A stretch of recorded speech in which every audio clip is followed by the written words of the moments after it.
Kita sudah memasuki minggu yang keempat di dalam bulan Juni dan sepanjang bulan ini kita membahas tema tentang the believers, artinya kehidupan orang percaya. Dan saya akan mengakhiri tema sepanjang bulan Juni ini dengan khotbah saya yang berjudul Aku Percaya. Ya, mari katakan bersama apa? Aku percaya. Saudara, judulnya sederhana, tapi saya memastikan buat saudara bahwa kontennya tidak sederhana. Memang ini agak berat, tapi saya rindu saudara bisa menangkapnya karena ini merupakan dasar iman yang penting yang kita semua perlu hidupi, bukan sekedar pahami. Saya memulai dengan ada satu kalimat yang mungkin saudara pernah dengar. Ya, kalimat ini berbunyi begini. Silakan, next. You become what you believe. Kamu menjadi apa yang kamu percayai. Saya mau tanya dulu buat saudara, berapa banyak kita yang percaya ya kalau kehujanan bisa membuat sakit? Yang percaya kalau kehujanan bisa membuat sakit, angkat tanganmu. 1, 2, 3, 4, 5, ada beberapa. Turunkan. Yang percaya bahwa kehujanan tidak membuat sakit, angkat tanganmu. Oh, lebih banyak ya, ini sering main hujan nih berarti. Yang gak angkat tangan kenapa? Waduh, ragu-ragu nih, gak berani klaim ya. Sakit apa enggak ya? Tapi saudara memang ada orang yang percaya kehujanan sakit. Sehingga waktu dia kehujanan, ya benar-benar sakit. Tapi ada juga yang percaya kehujanan gak sakit. Main hujan terus gak pernah sakit. Nah, kebenarannya seperti apa? Nanti cari sendiri. Karena ini khotbah, bukan sedang seminar kesehatan ya saudara ya. Walaupun saya tahu jawabannya, tapi saudara cari sendiri. Ada orang yang percaya kalau makan di depan pintu bisa sial. Ada orang yang percaya kalau tidur kaki gak boleh hadap pintu. Harus hadap atap. Maka dia tidurnya kayang sikapnya gitu misalnya atau apa. Ada banyak kepercayaan-kepercayaan yang orang percayai dan itu menentukan hidup mereka. Bagaimana dengan kita orang Kristen? Tujuan dari khotbah hari ini adalah ini. Silakan. Mari baca bersama, 1, 2, 3. Mengerti apa yang seharusnya kita percayai dan menghidupinya. Ya, saya berharap dan saya percaya para pemimpin berharap ketika saudara mendengar firman Tuhan, saudara mengerti apa yang seharusnya saudara percayai dan kemudian menghidupinya. Nah, saya memulai dengan pertanyaan saudara. Menurut saudara, apa yang seharusnya orang Kristen percayai? Loh, ini penting. Oh jelas Pak, Tuhan Yesus. Benar, Tuhan Yesus. Apakah Tuhan Yesus kemudian hanya Tuhan Yesus kata Tuhan Yesus itu saja? Atau Tuhan Yesus yang seperti apa? Atau adakah hal yang lain yang kita perlu percayai sebagai orang Kristen? Adakah hal-hal yang penting, yang mendasar, yang harus kita percayai sebagai orang Kristen? Nah saudara, di masa gereja mula-mula bertumbuh, kemudian memasuki abad kedua, abad ketiga dunia ini, sempat terjadi penyimpangan-penyimpangan kepercayaan kepada Tuhan dan kondisi tersebut membuat bapak-bapak gereja mencoba menuliskan, merumuskan. Walaupun ini asal-usulnya tidak bisa dengan jelas atau exact berasal dari mana, tapi konon ya menurut kepercayaan di masa-masa itu, apa yang tertulis yang saya akan sampaikan buat saudara ini adalah tulisan yang disumbangkan, dikontribusikan oleh masing-masing rasul katanya. Tapi secara nyata, bukti konkretnya adalah bisa ditemukan di dalam surat yang dikirimkan oleh konsili kepada salah satu uskup di masa itu. Surat itu berisi, menyinggung tentang ya ini, tentang apostolorum ini. Simbolum apostolorum, bahasa Yunaninya. Dan juga sebagian mempercayai bahwa teks ini sudah mulai muncul di tahun-tahun 100 sampai 150-an Masehi. Nah, apa yang saya mau bagikan buat saudara ini? Nah, inilah yang disebut dengan kredo rasul. Atau yang kalau saudara pernah ada di gereja ortodoks disebutkan dengan pengakuan iman rasuli. Siapa yang pernah dengar? Wah, cukup banyak ya. Banyak yang dari gereja ortodoks juga pastinya ya. Masih kecil mungkin. Saya berasal dari gereja yang ortodoks dulu waktu saya di Aceh. Saya ikut mama saya ke gereja karena satu-satunya gereja Protestan di situ. Ya ada yang lain sih cuma 2, yang lain cuma lebih banyak memang berdasarkan suku yang datang ke gereja tersebut. Jadi saya ada di gereja Metodis. Saya hafal pengakuan iman rasuli sejak saya masih kecil. Bahkan bukan cuma dalam satu bahasa, tapi bisa juga hafal dalam bahasa Mandarin. Karena setiap minggu baca, bayangkan dari umur 7 tahun sampai umur lulus SMA gitu ya. Kalau ada April orang Aceh kalau ke gereja metodis pasti kan, hafal gak sih? Wo si tu xin jin, wo xin sang di qian ren de fu, chuang zhao tian di de zhu, wo xin wo主耶稣基督，上帝的独生者因圣灵感应，如同圣灵玛利亚所生，在本丢比拉多手下受难，被钉以十字架，受死埋葬，将在阴间第3天从死人中复活，升天，坐在前人父上帝的右边，将来必从哪里降临，审判活人死人。我信圣灵，我信圣而公的教会，我信圣徒相通，我信身体复活，我信罪日赦免。Amin, gitu kira-kira lah gambarannya. Saudara dihafalin sama kita, tapi saya jujur berkata kepada saudara di masa saya hafal ini saya belum mengerti. Apa sih artinya ini? Kenapa saya mengajak saudara melihat ini hari ini? Karena begini, kalau saudara mau menyimpulkan apa yang kita harus percayai dari Alkitab, esensinya ini. Gak ada yang lain, esensinya ini. Dan tidak bisa tidak, harus kita percayai. Kalau ada satu poin saja saudara ambil dari sini, maka bisa dikatakan saudara belum tentu Kristen. Kalau saudara Kristen, pengikut Kristus, saudara harus mempercayai ini. Mari kita baca bersama. 1, 2, 3. Aku percaya. Oi, dia mau menguji saudara memang. balikin. Nah, luar biasa multimedia kita. Yuk, aku percaya kepada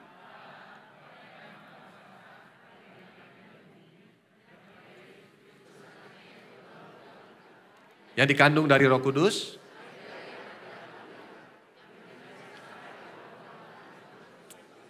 disalibkan, mati dan dikuburkan, turun ke dalam kerajaan maut.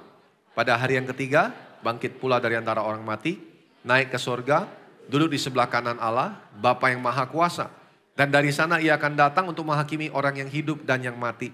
Aku percaya kepada Roh Kudus, gereja yang kudus dan persekutuan orang kudus, pengampunan dosa, kebangkitan tubuh, dan hidup yang kekal. Amin. Kita akan melihat ini bersama hari ini. Siap? Waduh ini kok berat nih kayaknya gitu ya. It's okay. Saya percaya saudara ketika mengerti ini, saudara teguh dalam iman saudara. Nggak mudah digoyahkan. Kita memulai dengan kata tadi yang muncul. Aku percaya. I believe katanya. Saudara kata percaya dan tahu sangat berbeda maknanya. Kalau saya bertanya kepada saudara, berapa banyak saudara yang percaya bahwa olahraga itu bermanfaat bagi kesehatan tubuh kita? Angkat tangannya tinggi-tinggi. Wah, jangan turunkan dulu, jangan turunkan dulu. Angkat tangan tinggi. Yang percaya bahwa olahraga bermanfaat bagi kesehatan tubuh kita. Oke. Berapa banyak yang, pertanyaan kedua, jangan turunin dulu. Berapa banyak yang rajin berolahraga atau rutin berolahraga setiap minggu? Tetap angkat tangan. Yang tetap angkat tangan, coba angkat tangan dulu. Nah, yang di samping kanan kiri bilang, kamu hebat. Kasih tahu dia, kamu hebat. Ya dong. Yang tetap mengangkat tangan adalah orang-orang yang percaya. Artinya percaya itu adalah begini, kalau saudara percaya bahwa olahraga itu bermanfaat buat kesehatan tubuhmu, maka saudara menyerahkan dirimu untuk berolahraga. Tapi yang tadi mengangkat tangan pertama kemudian menurunkannya adalah orang-orang yang tahu kalau olahraga itu bermanfaat buat kesehatan. Tapi belum percaya. Sampai nanti udah sakit, baru bukan baru percaya, baru olahraga.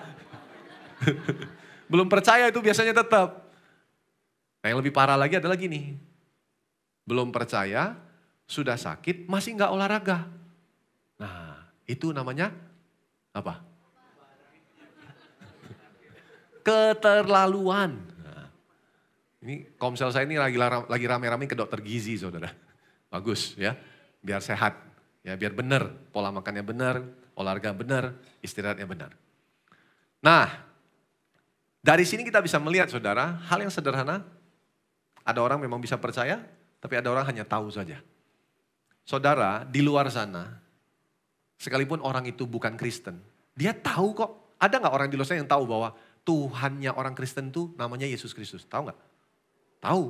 Tahu nggak mereka kalau Yesus itu mati di kayu salib? Tahu nggak? Tahu. Tapi mereka percaya nggak? Belum tentu. Kalau hari ini kita duduk di ruangan ini beribadah bersama, artinya seharusnya saudara percaya kepada Tuhan kita Yesus Kristus. Benar dia mati di kayu salib untuk menebus dosa kita. Kita percaya. Makanya Roma 10 ayat 9 sampai 11 bilang begini, mari kita lihat bersama. Sebab jika kamu mengaku dengan mulutmu bahwa Yesus adalah Tuhan dan percaya dalam hatimu bahwa Allah telah membangkitkan dia dari antara orang mati, maka kamu akan diselamatkan. Dia menjelaskan dengan lebih jelas lagi. Karena dengan hati orang percaya dan dibenarkan. Dan dengan mulut orang mengaku dan diselamatkan. Jadi saudara perlu memahami begini. Seharusnya orang tidak mungkin mengakui dari mulutnya kalau dia tidak percaya dalam hatinya. Kalau ngaku-ngaku saja mungkin bisa. Tapi yang benar adalah dia harusnya percaya dalam hatinya. Baru dia bisa mengaku. Orang percaya baru dia bisa menghidupinya. Kalau orang nggak percaya cuma tahu saja belum tentu dia menghidupinya. Karena kitab suci berkata barang siapa yang percaya kepada dia tidak akan dipermalukan. Maka saudara kata percaya sangat penting dalam hidup orang percaya. Dalam hidup orang Kristen. Kata percaya menjadi kunci pertumbuhan kita untuk kita semakin serupa dengan Kristus. Nah yang jadi persoalan adalah kadang-kadang kita kurang memahami secara holistik apa yang seharusnya kita percayai. Makanya hari ini kita akan bedah satu persatu. Apa saja sih yang harus kita percayai? Yang pertama dikatakan, aku percaya kepada Allah, Bapa yang Maha Kuasa, Khalik langit dan bumi. Apa maksudnya kata Khalik? Khalik itu adalah pencipta langit dan bumi. Saudara, ketika saudara membaca kalimat ini, apa yang muncul dalam pikiranmu? Oh saya sekedar baca, oh saya sekedar hafal. No, kita perlu memahami supaya ketika kita berkata bahwa aku percaya, kita paham. Dan kita benar-benar percaya. Mari kita lihat ya. Kejadian 1 ayat 1. Firman Tuhan berkata, pada mulanya Allah menciptakan langit dan bumi. Kalimat pertama tadi adalah, aku percaya kepada Allah, Jehovah. Kalau di dalam kejadian 1:1 ini dikatakan, pada mulanya Allah. Allah di sini dalam bahasa aslinya adalah Elohim, sang pencipta. Dia yang begitu berkuasa, God creator. Dia itu tidak berada di dalam sistem, dia berada di luar sistem. Soalnya ngerti maksud saya? Tuhan yang menciptakan alam semesta. Kehidupan Allah tidak dipengaruhi oleh apa yang dia ciptakan. Dia tidak dipengaruhi oleh sistem alam semesta yang diciptakan. Tapi dia yang create itu. Untuk memudahkan saudara memahami. Siapa yang punya akuarium ikan hias di rumahnya? 1 saja? 2? Wah di sini sedikit sekali loh. Ini ketahuan. Meliharanya apa saudara sih? Oh harimau. Oh, istri saya milih harimau. Saya nih maksudnya harimaunya. Jujur sekali Anda. Sarangnya. Saudara, saya tuh dulu punya teman komsel. Dia seneng banget punya akuarium yang bagus. Terus melihara ikan hias. Dia kalau punya akuarium saudara, dia benar-benar niat. Bikin landscape-nya. Pasirnya khusus, batunya. Terus dia pergi jauh-jauh cari-cari di pelosok itu. Kayu-kayu yang unik begitu bentuknya. Yang memang buat akuarium. Ditaruh. Terus dihias bagus sekali. Filternya ditaruh, dia pastiin semuanya siap. Medianya semuanya, tempatnya semua siap, baru dia taruh ikan. Tentunya taruh air dulu saudara ya. Dan begitu dia siapkan semua itu, udah taruh ikannya, wah ya pasti kan liatin, wih keren, ih bagus ya gitu. Dia gak mungkin begini, lihat kan, oh keren terus dia berusaha masuk ke dalam akuariumnya. Hai, kamu lucu banget ikan gitu, gak mungkin kan. Dia gak ikut masuk dalam akuariumnya, dia menikmatinya dari luar. Dia melihat kehidupan. Ikan yang berenang, masuk ke dalam kayu-kayu yang dia buat. Ih, akhirnya bermanfaat ya kayu-kayunya ya. Wah indah banget gitu. Nah kira-kira gambaran Tuhan, waktu dia menciptakan alam semesta saudara, begitu besar dan luar biasanya dia tidak terpengaruh oleh sistem yang dia ciptakan, tapi dialah yang menciptakannya. Bedanya manusia dengan akuarium adalah satu, dengan Tuhan dengan alam semesta. Manusia tidak menentukan hidup matinya ikan. Bisa sih diracunin aja airnya mati ikannya. Tapi kalau ikannya tiba-tiba sakit, dia hanya bisa mengobati, tidak bisa menyembuhkan. Ya kan? Mati ya mati aja gitu. Tapi Tuhan berdaulat penuh. Dia Alfa, dia Omega. Dia ada dalam segala rentang waktu, dia tidak terpengaruh oleh kita, tapi kita semua harus ada di dalamnya.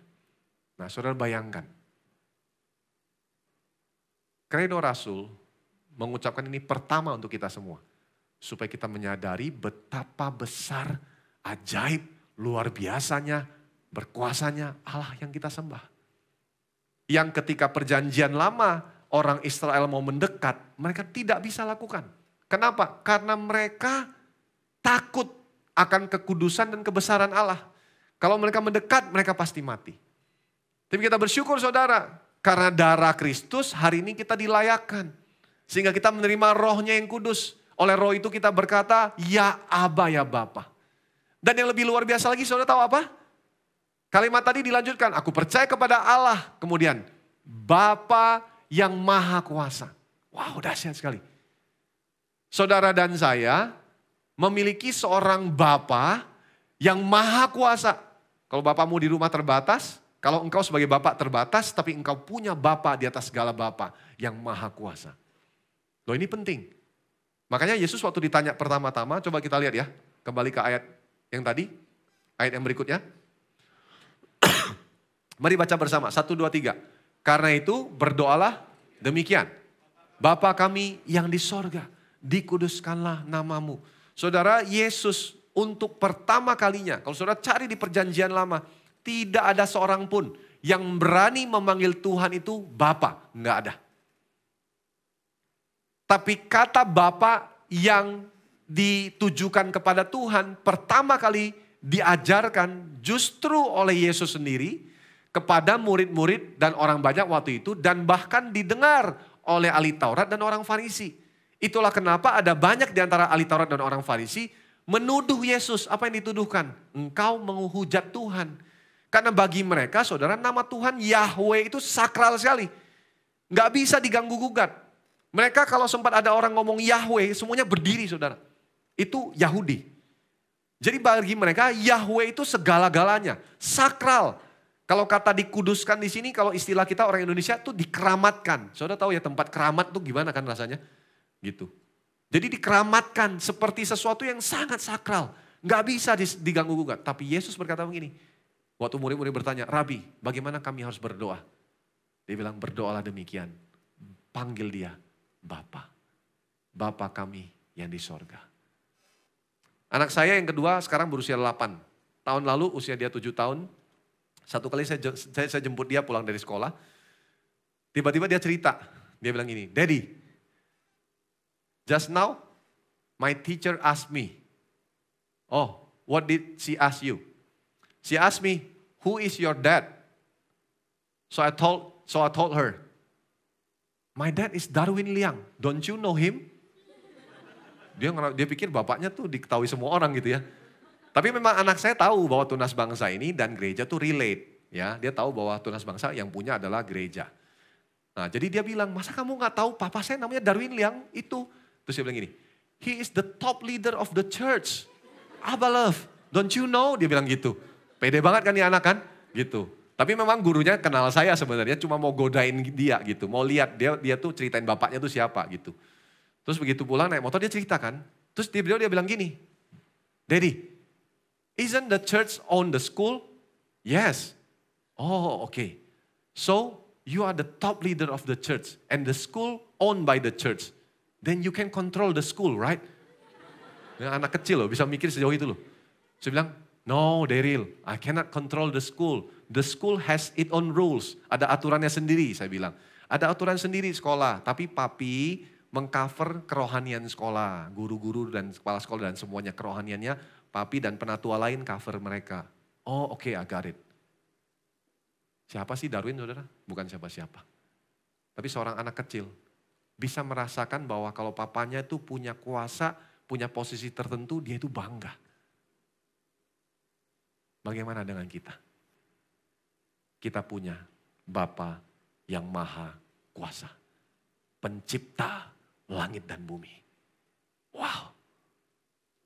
Apa yang menjadi akibat saudara? Implikasinya apa? Kalau kita percaya hal ini.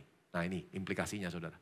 Kepercayaan kita kepada Allah, Sang Pencipta, Jehovah, Yahweh yang begitu besar itu, Tapi dia juga Father, Aba, yang maha kuasa.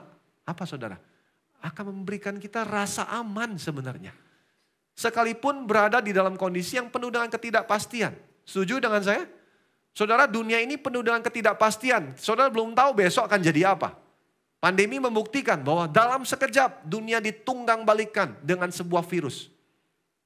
Banyak ketidakpastian, ekonomi nggak pasti, keuangan nggak pasti. Tahun depan politik nggak pasti, nggak ngerti Tuhan akan bawa ini kemana kita belum tahu. Tapi saudara, karena kita memiliki Bapa yang berkuasa atas segala sesuatu, berdaulat. Tidak ada sesuatu pun yang terjadi di muka bumi ini, di dalam kehidupan kita yang di luar kedaulatannya. Tidak mungkin. Kalau sampai bisa terjadi di luar kedaulatan Tuhan, artinya dia bukan Tuhan yang berdaulat. Tapi karena di dalam kedaulatannya, maka seharusnya kita sebagai orang percaya boleh aman. Sekalipun tantangan banyak. Mungkin saudara sedang lewati masa-masa pergumulan, sakit penyakit, apapun itu. Tapi percayalah sebagai anak, engkau aman di dalam perlindungan, pemeliharaan Tuhan. Amin. Ya, coba bilang samping kanan kirimu, kamu aman bro. Aman sis, gitu ya. Daud mengungkapkan ini kepada kita semua, mari kita lihat bersama, baca singkat saja. Daud pernah menulis dalam salah satu mazmurnya, dia berkata, banyak orang berkata siapa yang akan memperlihatkan yang baik kepada kita. Kenapa? Memang karena sejak zaman Daud pun saudara, kejahatan, ada banyak hal yang tidak pasti membuat orang bingung. Siapa yang bisa memperlihatkan yang baik kepada kita? Daud bilang, biarlah cahaya wajahmu menyinari kami ya Tuhan. Engkau telah memberikan sukacita kepadaku. Lebih banyak daripada mereka ketika mereka kelimpahan gandum dan anggur. Bayangkan. Dan dia berkata begini, mari baca bersama. Dengan tentram aku mau membaringkan diri. Lalu segera tidur. Sebab hanya engkaulah ya Tuhan yang membiarkan aku diam dengan aman. Beritahu orang di samping kanan kirimu dengan sungguh-sungguh bilang gini, malam ini tidur nyenyak. Amin. Ada yang lagi sulit tidur? Merasa kurang aman? Iya Pak, masih kurang duit Pak, makanya kurang aman. Hah? Pekerjaan belum jelas, bisnis belum jelas. Dalam Tuhan kita aman. Amin. Ya. Dan bukan hanya percaya kepada Allah Bapa, tapi juga yang kedua, aku percaya kepada siapa? Yesus Kristus. Anaknya yang tunggal Tuhan kita. Next slide silakan.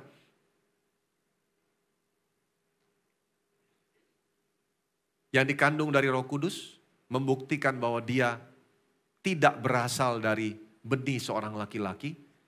Ya, menurut ilmuwan katanya Yesus itu waktu diambil sampel darahnya yang ditemukan dalam sejarah, tidak ada kromosom X atau kromosom laki-laki.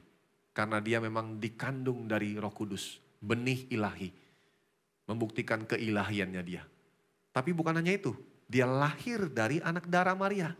Membuktikan kemanusiaannya Kristus. Dan yang lebih luar biasa lagi adalah gini, dia mengambil keputusan untuk menderita, sengsara di bawah pemerintahan Pontius Pilatus. Saudara pernah bertanya gak sih kenapa kredo rasul masukin nama nih orang? Ini nama siapa ini? Emang ini orang penting? Dia gak ada apa-apanya dibandingkan semua yang Tuhan sudah kerjakan buat kita, betul? Terus kenapa nama dia perlu ada? Sederhana saudara, karena ini adalah bukti sejarah. Pontius Pilatus memang di dalam sejarah adalah salah satu pembesar Roma. Dalam pemerintahan Roma, Pontius Pilatus punya pengaruh dan tercatat di dalam sejarah. Seperti halnya kita, saudara kalau kita lahir, saudara seusia dengan saya kurang lebih atau berapa tahun lebih tua, atau berapa tahun lebih muda, kita tidak pernah melihat Soekarno, tapi kita percaya bahwa presiden kita yang pertama adalah Soekarno. Karena tercatat dalam sejarah. Penting saudara, sejarah tidak boleh dihilangkan. Karena ada unsur yang sangat penting di dalamnya. Apalagi sejarah keselamatan yang Tuhan kerjakan dalam hidup kita. Harus kita mengerti. Dikatakan disalibkan, mati dan dikuburkan. Kenapa perlu ditulis jelas? Disalibkan. Dan bukan hanya itu, mati. Kemudian dikuburkan. Karena proses ini memang terjadi secara nyata. Dan dia turun ke dalam kerajaan maut. Kenapa saudara? Karena Yesus harus mengalahkan maut. Menunjukkan kepada kita bahwa dia berkuasa. Mana ayat-ayat yang kita perlu dengar? Mari kita lihat sederhana. Yohanes 3:16 berkata, mari baca bersama, 1, 2, 3. Karena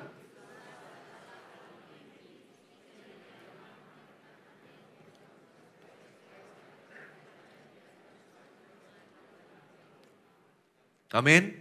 Anak yang tunggal dikaruniakan untuk kita. Ayat berikutnya saudara, dalam Filipi 2 ayat 5-8. Ditulis oleh Paulus, seorang pengikut Farisi, seorang yang sangat taat dengan hukum Taurat, dididik di bawah imam besar. Sebelum perjumpaan dia dengan Tuhan, dia menganiaya pengikut jalan Tuhan. Tapi setelah dia berjumpa dengan Tuhan, dia yang tadinya menentang kebangkitan orang yang mati, dia menulis ini. Dia yang menentang bahwa Tuhan mau jadi manusia, dia menulis ini. Dia berkata begini, hendaklah kamu dalam hidupmu bersama menaruh pikiran dan perasaan yang terdapat juga dalam Kristus Yesus. Dia tidak berjumpa secara fisik dengan Tuhan. Tapi perjalanan dia melihat cahaya dan mendengar suara itu mempertobatkan dia. Dan dia menyadari setelah dia membaca kembali, Roh Kudus menyingkapkan kepada dia. Sehingga dia bisa menulis, dia berkata, Kristus Yesus yang walaupun dalam rupa Allah, dia mengakui bahwa Yesus bukan sekedar manusia, tapi adalah Allah sendiri. Tidak menganggap kesetaraan dengan Allah itu sebagai milik yang harus dipertahankan, melainkan telah mengosongkan dirinya sendiri dan mengambil rupa seorang hamba dan menjadi sama dengan manusia. Dan dalam keadaan sebagai manusia, ia telah merendahkan dirinya dan taat sampai mati, bahkan sampai mati di kayu salib. Dan bukan hanya di situ saudara, Kredo Rasul dilanjutkan, dikatakan pada hari yang ketiga bangkit pula dari antara orang mati. Kenapa ini perlu ditulis? Karena kalau dia tidak bangkit, tidak akan pernah ada pengikut Kristus. Kalau dia tidak bangkit, saudara dan saya tidak mungkin duduk di ruangan ini. Kalau dia tidak bangkit, maka dia bukan Tuhan. Kebangkitannya menunjukkan bahwa maut tidak bisa menguasainya. Yang tadi saya bilang, karena dia di luar dari sistem. Dia di luar dari alam semesta ini. Dia menguasai semuanya. Dan dikatakan dia naik ke sorga. Membuktikan tempat di mana dia berasal. Duduk di sebelah kanan Allah. Bapa yang maha kuasa. Dan bukan hanya itu. Dituliskan. Dan dari sana ia akan datang untuk menghakimi orang yang hidup dan yang mati. Ada harapan buat kita. Dia akan datang kedua kalinya untuk menghakimi dunia ini. 1 Korintus 15 ayat 20-22 berkata begini. Tetapi yang benar ialah, nah ini Paulus juga menulisnya. Bahwa Kristus telah dibangkitkan dari antara orang mati. Sebagai yang sulung dari orang-orang yang telah meninggal. Sebab sama seperti maut datang karena satu orang manusia. Demikian juga kebangkitan orang mati datang karena satu orang manusia. Karena sama seperti semua orang mati dalam persekutuan dengan Adam. Demikian pula semua orang dihidupkan kembali dalam persekutuan dengan Kristus. Saudara, tulisan-tulisan inilah yang membuktikan kepada kita. Bahwa ada saksi-saksi sejarah yang menyaksikan. Dan bukan hanya menyaksikan, mereka mengalami dan mendapatkan kebenaran itu. Sehingga mereka menuliskannya untuk kita. Kisah para Rasul 1 ayat 10-11. Berkata ketika mereka sedang menatap ke langit waktu ia naik itu. Ini Pentakosta. Kita tahu bahwa kenaikan Kristus setelah itu terjadi Pentakosta. Kenaikan itu tidak disaksikan hanya oleh 12 murid. Tapi disaksikan oleh kurang lebih menurut penafsiran ada 500 orang yang menyaksikan kenaikan Kristus ke sorga. Tiba-tiba berdirilah dua orang yang berpakaian putih dekat mereka dan berkata, hai orang-orang Galilea, mengapakah kamu berdiri melihat ke langit? Yesus ini yang terangkat ke sorga meninggalkan kamu akan datang kembali dengan cara yang sama seperti kamu melihat dia naik ke sorga. Apa yang menjadi implikasi saudara ketika kita percaya kepada Yesus? Apa akibatnya? Kepercayaan kita kepada Yesus Kristus akan membuat kita apa saudara? Seharusnya kalau engkau percaya bahwa dia sudah menyerahkan nyawanya untukmu. Seharusnya kalau engkau percaya bahwa dia menukarkan kebenarannya dengan dosamu. Seharusnya kita ingin mengenal dia. Betul? Saya pernah di dalam perjalanan pelayanan saya, tentu ada masa-masa perjuangan. Saya pernah dalam satu masa ada orang memberkati saya, memberikan saya sejumlah uang. Tapi tidak langsung dikasih ke saya, dia memberikannya melalui orang lain. Tentu begitu ada orang berbuat baik kepada kita, kita ingin tahu ya. Siapa dia, kok dia mau ngasih saya. Nilainya gak kecil saudara. Saya tanya kepada orang yang menjadi orang tengahnya. Saya bilang siapa yang kasih saya mau berterima kasih langsung sama orangnya. Dia bilang gak usah kok. Orangnya gak perlu di-mention namanya, dia gak mau diketahui. Dia bilang itu berkat dari Tuhan buat kau Darwin. Wah, saya bersyukur saudara. Tapi waktu saya tahu itu, saya pengen kenal orangnya. Saya pengen tahu siapa dia. Kok dia mau ngasih untuk saya. Saudara, Yesus ngasihnya bukan uang. Ngasihnya bukan harta. Nyawa. dia tukar dengan dosa kita. Seharusnya kalau kita percaya hal ini, kita sadar hal ini, kita pasti pengen kenal dia. Kenapa dia mau mati buat aku? Kenapa dia mau tukarkan kebenarannya dengan dosaku? Kita pasti pengen kenal dia. Dan bukan hanya pengen mengenal dia, pasti akan membuat kita apa saudara? Ingin seperti dia. Wah, aku mau seperti Tuhan. Sebenarnya hidupku hari ini, masa depanku gak ada artinya lagi dibandingkan dengan nyawa Kristus yang ditukar dengan dosaku. Aku mau Tuhan menjadi seperti Engkau. Dan saudara, seharusnya kepercayaan kita kepada Yesus Kristus akan membawa kita punya tujuan yang sama. Yaitu apa? Menjadi serupa dengan dia. Enggak hal yang lain. Kalau tujuan kita sebagai orang Kristen ada banyak hal yang lain tapi bukan serupa dengan Kristus. Ada tanda tanya. Seberapa engkau percaya kepada dia? Inilah yang harus jadi tujuan kita yang sesungguhnya. Makanya Paulus dalam perjumpaan dia dengan Tuhan, dia bilang begini. Dalam pengenalan dia gak bisa lupa proses itu. Makanya dia bilang begini, ayat ini silakan, mari lihat bersama. Mari baca bersama, 1, 2, 3. Yang ku kehendaki, Paulus bilang gini, ialah mengenal dia dan kuasa kebangkitannya. Lanjut. Di mana aku menjadi serupa dengan dia.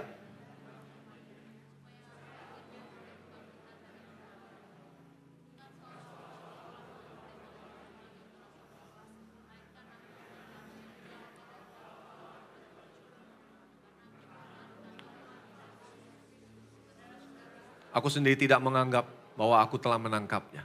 Tapi ini yang kulakukan. Aku melupakan apa yang telah di belakangku. Dan mengarahkan diri kepada apa yang di hadapanku. Dan berlari-lari kepada tujuan untuk memperoleh hadiah. Yaitu panggilan sorgawi dari Allah dalam Kristus Yesus. Wow, luar biasa. Kepercayaan Paulus akan Yesus Kristus mengubah seluruh hidupnya. Tadinya dia berusaha untuk dapat posisi yang tertinggi di mahkamah agama. Jadi pemimpin yang ditakuti. Tapi perjumpaan dengan Kristus mengubah segalanya. Dia bilang apa yang dahulu aku anggap penting, berharga, aku anggap sampah. Karena pengenalan akan Kristus Yesus jauh lebih berharga dari semuanya itu. Pribadi yang ketiga di dalam Allah Tritunggal, yaitu Roh Kudus. Selain percaya kepada Allah Bapa, kepada Yesus Kristus juga kepada Roh Kudus. Di dalam Yohanes 16 ayat 7-11, Yesus berpesan begini kepada murid-muridnya. Namun benar yang kukatakan ini kepadamu adalah lebih berguna bagi kamu jika aku pergi. Sebab jikalau aku pergi, penghibur itu, Roh Kudus maksudnya, tidak akan datang kepadamu. Tapi jikalau aku pergi, aku akan mengutus dia, Roh Kudus, kepadamu. Dan kalau ia datang, ia, Roh Kudus, akan menginsafkan dunia akan dosa. Kalau engkau percaya kepada Roh Kudus, artinya engkau percaya bahwa begini saudara. Ini penting untuk kita mengerti. Percayanya kita kepada Tuhan sebenarnya bukan berasal dari diri kita. Karena manusia dengan segala kebobrokan dan kehancurannya tidak mampu untuk mencari Tuhan. Makanya ini yang membedakan kita. Orang Kristen bisa ada karena Tuhan yang mencari kita. Itu hebatnya Tuhan kita. Dan kita bisa percaya karena apa saudara? Roh Kudus terlebih dahulu menginsafkan kita akan dosa. Sebelum saya percaya dan mengikut Kristus, saya ada di dalam sebuah gereja. Bayangkan saudara, saya hafal pengakuan iman rasuli, tapi saya nggak benar-benar percaya Yesus. Saya nggak benar-benar bertobat, berjudi masih judi, nakal masih nakal, pornografi masih jalan terus. Nggak ada tertuduh-tertuduhnya, cuek aja. Karena nggak sadar akan dosa. Tapi tahun 2000 bulan Oktober di dalam sebuah retreat. Cuma dengan sharing kesaksian yang sederhana dari seseorang. Saya dengar itu, tiba-tiba di hati saya kayak ada suara bicara. Nak, aku mengasihi kamu. Seberapapun dosamu, aku mengampuni. Dan aku menerima kamu. Wah, saya hancur hati waktu itu. Saya bertobat. Tiba-tiba ada kesadaran akan dosa di hati saya. Sejak saat itu saya bilang, Tuhan, aku serahkan hidupku untuk Tuhan. Aku mau ikut Kristus dengan sungguh-sungguh. Makanya hari ini ada. Semua kita punya pengalaman ini pasti. Bagaimana Tuhan, Roh Kudus menginsafkan kita akan dosa. Menyadarkan kita bahwa kita ini berdosa. Dan bukan hanya itu, kebenaran. Dan penghakiman.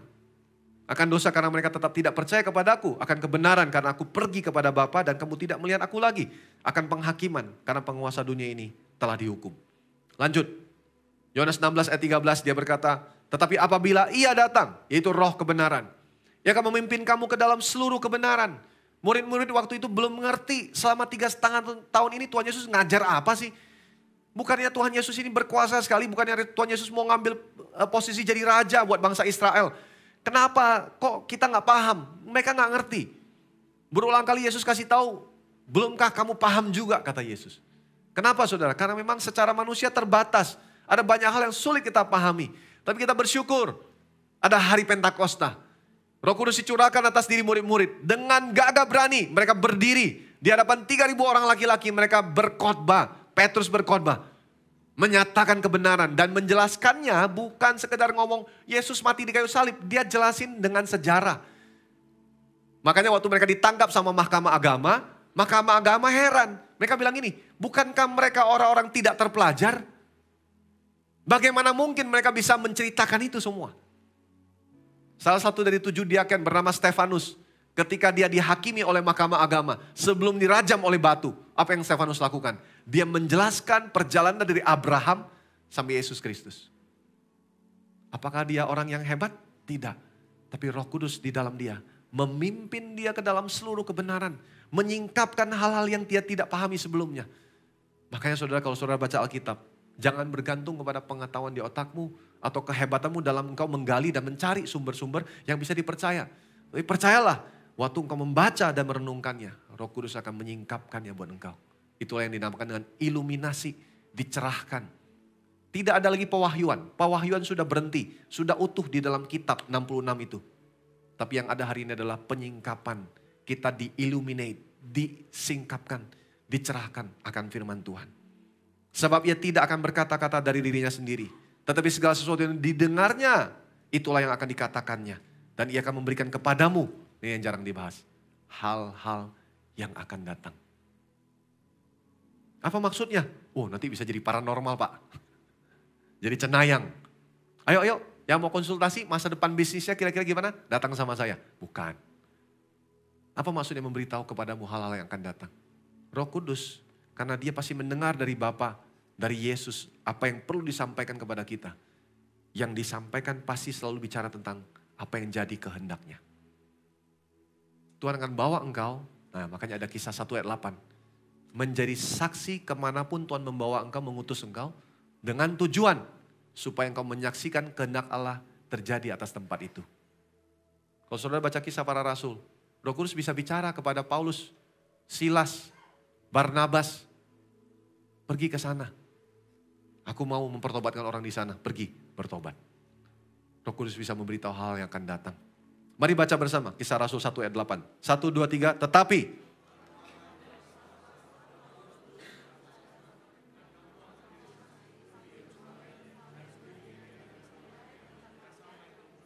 Apa implikasinya saudara kalau engkau percaya kepada Roh Kudus? Kepercayaan kita kepada Roh Kudus akan apa? Menyadarkan kita senantiasa akan dosa. Pertama-tama untuk pertobatan kita. Yang kedua adalah untuk pengudusan kita. Karena selama kita masih ada dalam tubuh daging. Berulang kali saya menyampaikan ini. Kita ada di dalam kuasa dosa tubuh kita.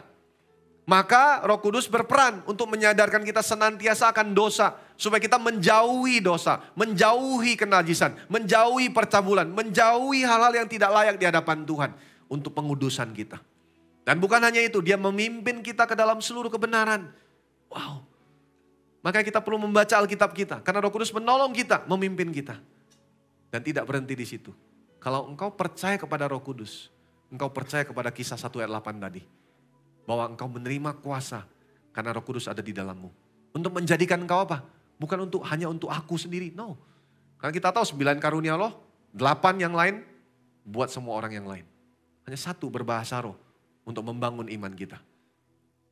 Bahkan bahasa roh pun kalau ditafsirkan adalah juga untuk orang lain. Jadi kita mengerti bahwa kalau kita percaya akan Roh Kudus, kita percaya bahwa dia menjadikan kita saksi kemanapun kita pergi.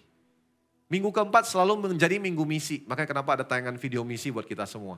Tujuannya untuk apa saudara? Hanya untuk sekedar memberikan variasi ibadah raya deh. No. Kenapa ada bulan misi nanti di bulan Agustus? Bukan untuk sekedar, ya ada variasi lah sepanjang 12 bulan ada variasi 1 bulan misi. No, tapi untuk mengingatkan kita setiap minggu keempat bahwa Roh Kudus ada di dalam diri kita untuk menjadikan kita saksi, bukan jadi sakti. Ini penting. Jadi saksi kemanapun kita pergi, Roh Kudus memampukan kita, ada kuasa untuk kita berkata-kata, untuk kita menyampaikan kebenaran, untuk kita menginjil kepada orang lain, supaya keselamatan tiba sampai ke segala bangsa. Itulah tujuan Roh Kudus ada dalam hidup kita. Menginsafkan kita akan dosa, memimpin kita kepada kebenaran, dan menjadikan kita saksi kemanapun kita berada. Kalau hari ini mungkin kau sedang berada di dalam sebuah kondisi, aduh kak, kadang-kadang bingung kak mesti ngomong apa. Ingat kan, murid-murid pernah bilang kan, Yesus bilang kamu jangan takut harus jawab apa. Roh Kudus akan tolong kamu berbicara. Makanya mereka berani sekali. Di hadapan mahkamah agama orang hebat pun mereka jawab. Karena Roh Kudus menuntun mereka. Seberapa kita percaya Roh Kudus ada di dalam hidup kita. Memampukan kita. Kuasanya akan menjadikan kita saksi kemana kita pergi. Hanya memang ada bagian kita di dalam proses ini. Untuk kita apa? Percaya dan hidupi. Percaya, hidupi. Percaya, hidupi. Bilang kepada kalian kirimu, jadi saksi. Yang keempat saudara. Nah ini yang lebih sulit. Percaya kepada 3 pribadinya Allah yang dalam satu hakikat memang lebih mudah. Namanya juga Allah, Tuhan. Tapi kalau yang ini kak, nah ini mulai.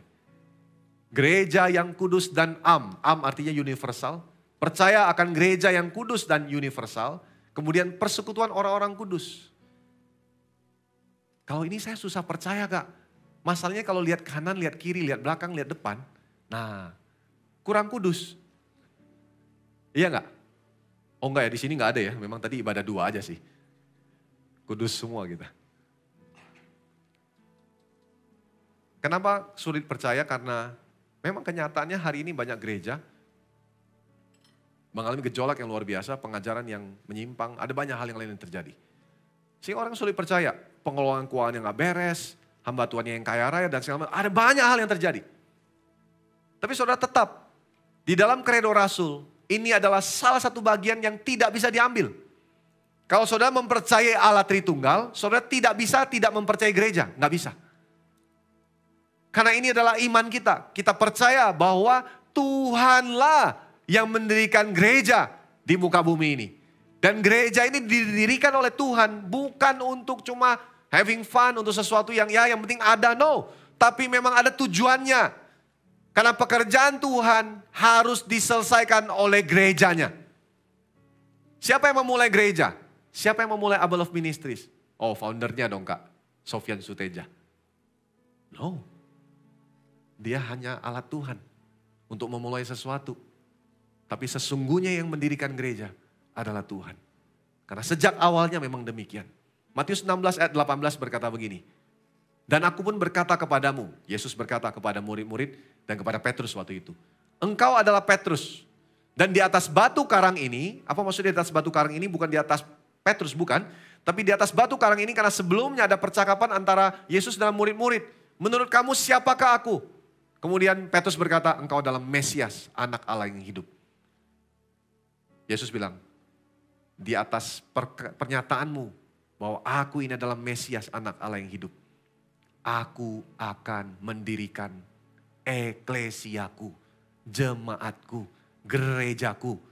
Itulah yang Tuhan dirikan. Yesuslah yang memulai gereja bersama dengan 12 orang pertama kali. Dan tahukah saudara? Ketika Yesus naik ke sorga, Roh Kudus dicurahkan. 12 itu hari ini menjadi 2 miliar lebih orang. Itulah yang dikerjakan Tuhan melalui gerejanya. Melalui tubuhnya. Jadi kalau kita percaya kepada prinsip ini, seharusnya kita menghidupinya. Next. Ayat berikutnya silakan. Efesus 2 ayat 19-22 berkata begini. Demikianlah kamu bukan lagi orang asing dan pendatang. Mungkin saudara baru pertama kali hadir bersama dengan kami di tempat ini. Tapi percayalah bahwa engkau bukan orang asing. Engkau bukan pendatang. Melainkan kawan sewarga dari orang-orang kudus dan anggota-anggota keluarga Allah. Amin. Ya. Nah kurang amin saudara, kurang yakin kadang-kadang. Karena susah memang untuk berkeluarga dengan orang-orang yang kita sulit terima. Karakternya, tabiatnya, perkataannya, betul ya? Karena gak sempurna. Memang kondisinya demikianlah yang terjadi. Tapi saudara inilah kebenarannya yang dibangun. Saudara dan saya kita semua ada di dalam ruangan ini karena kita sedang dibangun. Di atas dasar para rasul, para nabi. Dengan Kristus Yesus sebagai batu penjuru. Di dalam dia, di dalam Kristus tumbuh. Saudara ada di dalam tubuhnya. Tujuannya apa? Supaya saudara tumbuh. Seluruh bangunan rapi tersusun. Menjadi bait Allah yang kudus. Di dalam Tuhan. Terus yang terakhir, mari baca bersama. Di dalam dia, kamu juga turut dibangunkan menjadi apa? Tempat kediaman Allah di dalam roh. Saudara gedung ini, kalau saudara pulang dari tempat ini, tinggalkan gedung ini setelah ibadah selesai. Maka gedung ini hanya tinggallah gedung saja. Ada harganya kalau dijual, tapi bagi Tuhan tidak ada artinya. Yang ada artinya siapa? Saudara dan saya. Sekalipun kita keluar dari ruangan ini, kita kembali ke tempat kita tinggal. Kita bersama-sama dengan komunitas kita pergi ke sebuah tempat. Saudara, itulah gereja. Itulah tubuh. Kalau kita percaya tentang prinsip ini, kalau kita percaya akan gerejanya Tuhan yang kudus dan universal, kita percaya akan persekutuan orang kudus, maka nggak mungkin kita tidak mau bersekutu. Maka nggak mungkin kita berkata, udahlah saya nggak mau dimuridkan Pak, saya nggak mau di dalam komsel, pokoknya saya datang ibadah saja. Yang penting saya dengar khotbah, nyanyi-nyanyi, ngasih uang, terus pulang. Udah. No. Kalau kita percaya akan gereja Tuhan yang kudus dan persekutuan orang kudus, maka seharusnya kita ada di dalam komunitas orang percaya. Kita bertumbuh di dalamnya. Bagaimana caranya bertumbuh di dalamnya? Apa implikasinya? Mari kita lihat bersama-sama. Saudara, kepercayaan kita kepada gerejanya akan membuat kita apa? Mau berfungsi. Kenapa saya bilang berfungsi? Karena sudah pasti itu yang harusnya terjadi. Karena ini konsep tubuh, prinsipnya tubuh. Kalau dari tadi saya khotbah, saudara, tangan saya sengklek sebelah begini. Saya khotbah, saudara, Tuhan luar biasa. Dari tadi misalnya saya khotbah begini. Saudara kan mungkin mulai bertanya, itu tangan kirinya kenapa? Terus saya jawab saudara gini, semalam dia ngambek, ribut sama kuku kelingking kaki kanan saya. Berantem mereka, karena ngambek dia gak mau berfungsi. Jadi dia begini, kalau benar dia ngambek terus saudara, kira-kira menurut saudara mati gak dia? Mati. Saya bersyukur saudara. Dia gak mungkin bisa ngambek karena dia dikontrol oleh otak saya. Kepala. Gak bisa. Dia gak bisa ngatur dirinya sendiri. Dia diatur oleh kepala. Tapi banyak orang Kristen hari ini ngatur diri sendiri. Bukan diatur oleh sang kepala yaitu Kristus. Bukan dipimpin oleh Roh Kudus. Ngatur diri sendiri. Hanya karena ngambek sama anggota yang lainnya. Hanya karena ada gesekan dengan anggota yang lainnya. Tapi sesungguhnya adalah ketika Tuhan memanggil kita di dalam gerejanya yang kudus, Tuhan mau kita berfungsi. Supaya apa? Kita bertumbuh. Tangan saya berfungsi, makanya dia bertumbuh. Semakin saya latih dia, semakin dia kuat. Itulah kebenaran firman. Waduh Kak, ini khotbahnya nampar saya nih kayaknya. Kayaknya khotbahnya memang buat saya nih. Ya memang buat saudara, kalau saudara belum berfungsi. Saudara bayangkan gak sih? Niko nih yang pegang kamera saudara dari tadi, ya karena saudara hadir aja ya gitu. Tapi kalau saudara kebetulan hanya bisa lihat layar saudara, kalau dia nggak berfungsi kameranya tetap aja di situ, tetap aja. Coba sorot saya, udah? Nah udah, tetap aja di situ ya. Saya khotbah nih, dia nggak ngikut saya. Saudara lihat aja gambar kosong. Tanpa Niko yang berfungsi, nggak mungkin bisa. Dia harus berfungsi. Nah, dia mesti cari saya, mana nih? Nah. Bagian saya berfungsi. Sebagai penatua, saya mengajar saudara, itu peranan saya. Tapi saya tidak lebih hebat dari Anda. Saya hanya tahu lebih dulu, belajar lebih dulu. Tapi dalam perjalanan iman kita bertumbuh bersama. Saya perlu digesek sama saudara, saudara perlu digesek sama saya. Kita bersama-sama. Karena kita memang belum sempurna. Tapi disinilah kita berfungsi melakukan bagian kita. Berfungsi bukan berarti hanya pegang kamera, jadi asyir pun gak gampang loh. Saudara bayangkan gak jadi asyir di depan, mana para asyir? Wow, thank you loh buat senyumannya hari ini, sambutannya. Coba bayangkan gak saudara kalau asyir tuh lagi males ngambekan jalanin fungsinya. Di depan dia gini. Saudara masuk dari lift kan, dia gini aja. Apa? Masuk, liatin aja. Udah tahu ke gereja, liatin gua. Masuk. Gitu saudara, dia gak mungkin, dia berfungsi. Shalom Pak, silahkan berfungsi, menyambut saudara. Karena memang inilah keluarga kita, inilah rumah kita bersama. Nah, waktu saudara berfungsi di dalam rumah Tuhan, maka saudara bertumbuh, menjadi dewasa. Tidak lagi anak-anak. Makanya dengerin khotbah gini gak berat-berat lagi nanti ke depannya. Karena bertumbuh, jadi dewasa. Memang perlu yang begini, supaya kita lebih ngerti, diteguhkan. Dan yang paling penting yang terakhir, menggenapi panggilannya. Wah ini mungkin saudara membuat saudara sedikit bertanya, gimana caranya hidup dalam gereja bisa menggenapi panggilan Tuhan? Saudara perlu tahu bahwa begini saudara, di gereja mula-mula, jemaat di gereja mula-mula tidak punya harapan apapun di luar dunia mereka yang mereka hidupi sebagai komunitas orang percaya. Gak ada. Ketika mereka hidup bersama-sama, tujuan mereka cuma satu, panggilan Tuhan buat mereka untuk menginjil, memenangkan sebanyak mungkin jiwa, hidup serupa Kristus, itu jadi tujuan mereka. Udah mereka hidup itu aja. Karena di saat itu mereka dijajah oleh Roma, tantangan begitu banyak, mereka dicari, mau dibunuh. Karena menyebarkan kabar gembira tentang Kristus. Tapi itulah hidup mereka. Mereka menggenapi panggilan Tuhan atas hidup mereka. Dan bukan hanya itu, saudara tahukah saudara bahwa di dalam kelompok mereka juga ada budak-budak yang percaya kepada Yesus. Kenapa budak-budak percaya kepada Yesus? Karena memang hidup di dunia ini dia udah gak punya pengharapan. Mengikut Kristus. Budak ini sebenarnya gak tahu panggilan hidupnya apa. Tapi begitu dia ada di dalam jemaat mula-mula, di dalam rumah Tuhan. Makanya saudara lihat, Paulus bisa menulis surat kepada budak. Petrus pernah menulis surat juga kepada budak. Kenapa? Karena mereka menemukan panggilan mereka di dalam rumah Tuhan. Jadi begini saudara, kita tidak bisa memisahkan kehidupan bergereja dengan kehidupan di luar dari gereja. Sebenarnya kehidupan kita seluruhnya adalah kehidupan bergereja. Karena kita orang percaya, kita adalah bagian dari kumpulan gereja Tuhan yang universal ini. Jadi gini, panggilan saudara di dalam bisnis, pekerjaan, apapun dalam hidupmu, itu bukan lahir dengan sendirinya, terus yang di sini ada urusan dengan sendirinya. Tidak, seharusnya begini, panggilan saudara dari Tuhan harusnya pertama-tama munculnya dari mana? Persekutuanmu dengan orang kudus, lahir di sini. Kemudian dari sinilah Tuhan mengutus saudara untuk menggenapi panggilannya dimanapun Tuhan mengutus saudara. Paham sampai di sini? Di tengah-tengah persekutuan orang percayalah Tuhan memberikan panggilan itu buat saudara. Panggilan itu tidak selalu harus pelayanan sibuk di gereja di dalam gedung yang terdiri 4 tembok ini. Tapi panggilan itu bicara tentang bersaksi, menjadi saksi kemanapun Tuhan menempatkan di hidupmu. Makanya kepercayaan kita kepada gereja sampai segitunya akan membawa kita menggenapi panggilan Tuhan.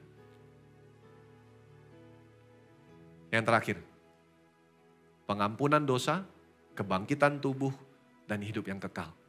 Mari kita lihat ayatnya. Silakan next.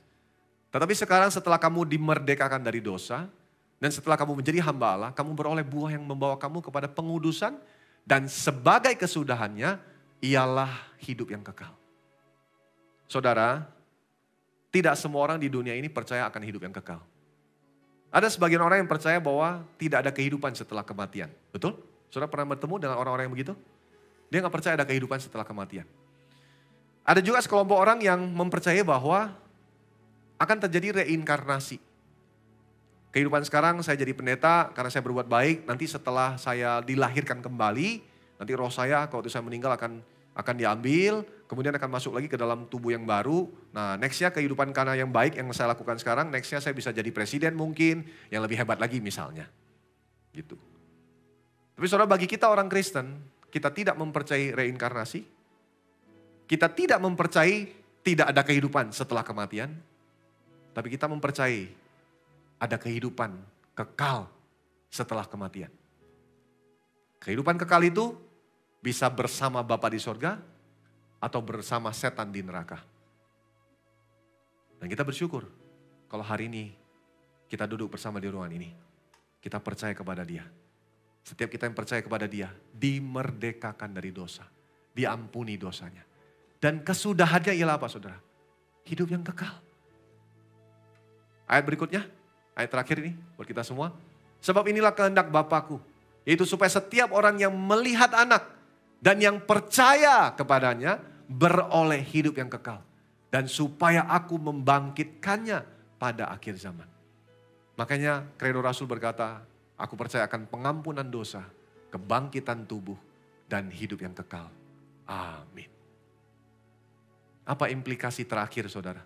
kalau saudara mempercayai hal ini. Implikasinya adalah akan membuat kita hidup tetap dengan penuh pengharapan. Paulus pernah menulis begini, kalau ada orang yang hanya dalam hidup ini saja menaruh pengharapan kepada Tuhan, dia adalah orang yang paling malang dari segala manusia di muka bumi. Saya ulangi saudara ya. Kalau ada orang yang menaruh pengharapan kepada Tuhan hanya pada hidup ini saja, hidup yang fana ini, maka dia adalah orang yang paling malang katanya. Kenapa saudara? Karena sesungguhnya pengharapan kita yang tertinggi yang kita perlu taruh di dalam Tuhan adalah hidup setelah kematian. Hidup kita setelah kita meninggalkan dunia yang fana ini. Hidup yang sementara ini untuk menuju hidup yang kekal. Kalau kita percaya akan kebangkitan tubuh, akan hidup yang kekal, maka kita tidak akan mundur, tidak akan berhenti. Kita akan setia sampai akhir. Karena kita punya pengharapan satu hari nanti Tuhan akan datang menjemput kita hidup bersama dengan Dia. Yang sekarang engkau tidak bisa lihat wujudnya. Yang katanya di dalam firman Tuhan samar-samar. Tapi nanti dikatakan engkau akan melihat muka dengan muka. Saudara pengen gak sih? Kalau dibilang begini, ketemu Tuhan langsung. Saya pengen loh saudara. Saya pengen berjumpa dengan Tuhan. Saya rasa saya akan terharu sekali. Thank you Tuhan. Kau menyelamatkan aku, Engkau membawa aku ke tempat yang luar biasa ini. Ini yang kita harapkan. Makanya kita setia, makanya kita beribadah dengan sungguh-sungguh, makanya kita berkomunitas. Karena kita percaya Tuhan yang akan membawa kita ke sana satu hari nanti. Amin. Mari berdiri bersama-sama. Terima kasih Tuhan.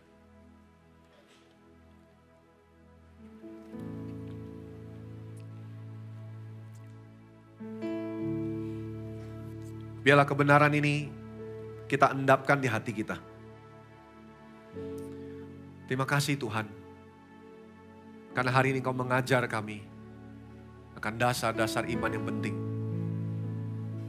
Kami percaya Tuhan. Kami percaya.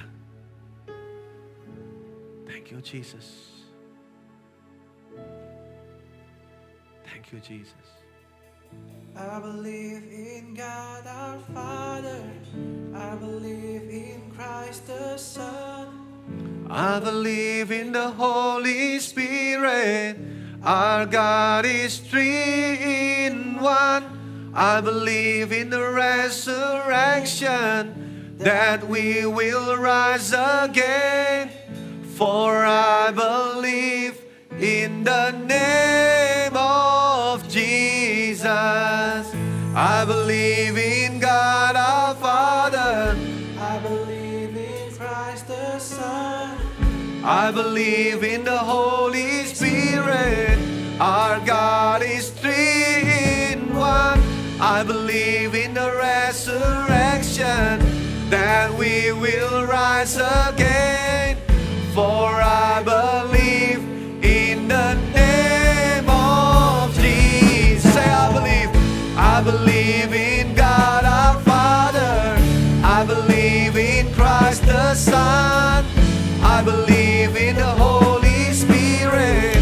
Our God is three in one. I believe in the resurrection, that we will rise again. For I believe in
believe in Christ the Son.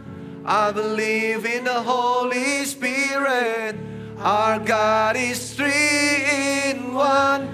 I believe in the resurrection, that we will rise again. For I believe in the name of Jesus.